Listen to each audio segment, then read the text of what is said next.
Hello friends, today's topic is about properties of the protein, and this property of protein that is very important to understand their application in medical as well as in medical biochemistry. So first of all, physical property of protein in that when protein present in solution they will exhibit colloidal property, and this colloidal property that will lead to the scattering of the light, and this scattering of light that is used to quantification as well as measurement of some particular protein molecules in the solution. So that is also based on the principle nephelometry and turbidimetry. One more, this colloidal property, that is colloid osmotic pressure, and best example that is albumin in the plasma. So this albumin that is most important plasma protein, and that is showing the colloidal osmotic pressure, and that is very helpful or needed to maintain water content of the vascular compartment. So that is one of the important physical property of the protein. Second thing, that is molecular weight of some of the protein. So example, insulin have 5700 Dalton molecular weight, hemoglobin 68,000, albumin 69,000, immunoglobulin 1,50,000, rabbit papillomavirus protein have 4 crore 70 lakh Dalton. Now there's a question, what is the importance of this molecular weight in medical biochemistry? Simple, that our blood to filter, that is through the kidney, particular Bowman capsule that is filtering our blood. So when blood is passing from this Bowman capsule, so if free albumin is present, even though it is passing through the Bowman capsule, it will not filtered and it will not appear in the tubules. But if molecular weight less than 69,000 Dalton, like example hemoglobin, that will be filtered through this Bowman capsule and that will be appear in the urine.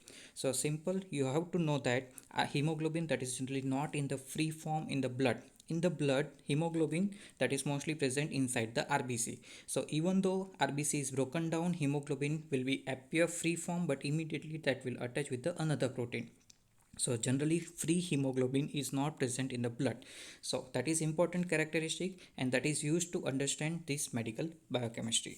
Further, shape of the particular protein. Insulin that is globular in shape, while albumin that is oval in shape, while fibrinogen that is elongated. Now here elongated and bigger molecule will increase the viscosity of solution, and this fibrinogen are mostly that is present in the extracellular tissue. So that is importance of the shape. While further most important characteristic or properties of this protein, that is isoelectric point of the protein. So here when amino acid that is combined together with the help of peptide bond and making a protein, so this amino acid composition of the protein will determine the isoelectric point of the protein. So why this amino acid composition, not this particular amino or carboxylic group? Simple, when peptide bond is formed, this amino and carboxylic group of amino acid will be utilized for the peptide bond formation, and that will not showing particular isoelectric point characteristic, but R group which is present over this amino acid, that will decide the isoelectric point of the protein. So this amino and carboxylic group, only N terminal side amino group is free and C terminal side carboxylic group is free. Rest of the R side that will decide particular isoelectric point of the protein. So all the ionizable group which are present in the protein will influence the isoelectric point of the protein. Simple example, that acidic amino acid and basic amino acid that will exert most effect over this isoelectric point of the protein. So what happened exactly at isoelectric point? You have to remember that at isoelectric point net charge is 0. You have to remember only one thing, that isoelectric point net charge is 0.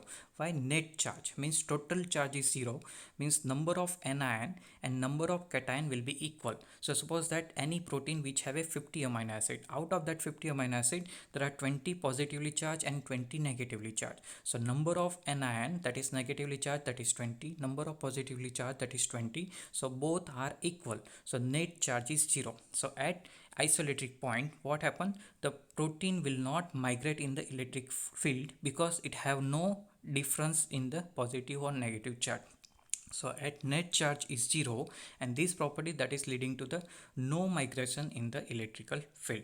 Further, at this isoelectric point, solubility, buffering capacity and viscosity will be minimum. So it will be least soluble, so maximum precipitability, buffering capacity as well as viscosity will be minimum, while precipitation will be maximum, and this property or this characteristic that is utilized for the separation of some particular protein from the solution.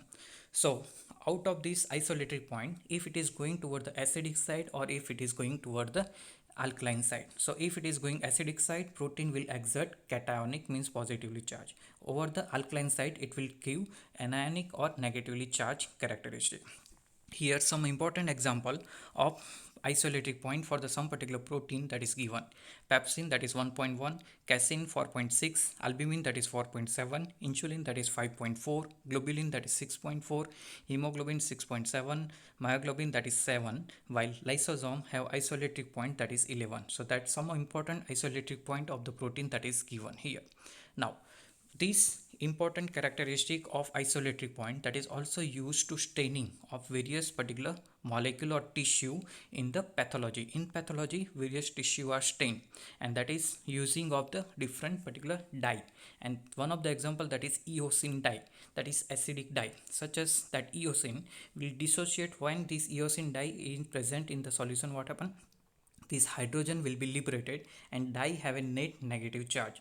So this negatively charged dye which then attach with the protein which have the positive charge. So positively charged protein that will be attached with the negatively charged dye. So all the protein which have positive charge in that particular tissue that will be stained with the help of eosin. So that is property of the eosin staining for the basic dye.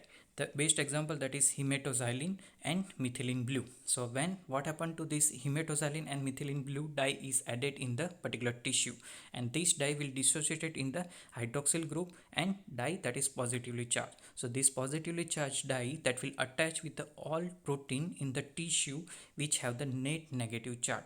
So this eosin and hematoxylin methylene blue dye that is based on the particular property of the protein that is isoelectric point. So acidic dye eosin, basic dye that is hematoxylin and methylene blue. So that will stain different protein. So we can say when we are seeing that staining of the particular tissue, there is a red color and blue color is seen, and that is showing the characteristic of the dye. And this property that is utilized for the staining as well as identification of the protein in the solution. Thus, the staining characteristic of a protein is determined by the isoelectric point of that particular protein. So that is also important to know particular protein in the tissue. So that is all about the important properties of the protein.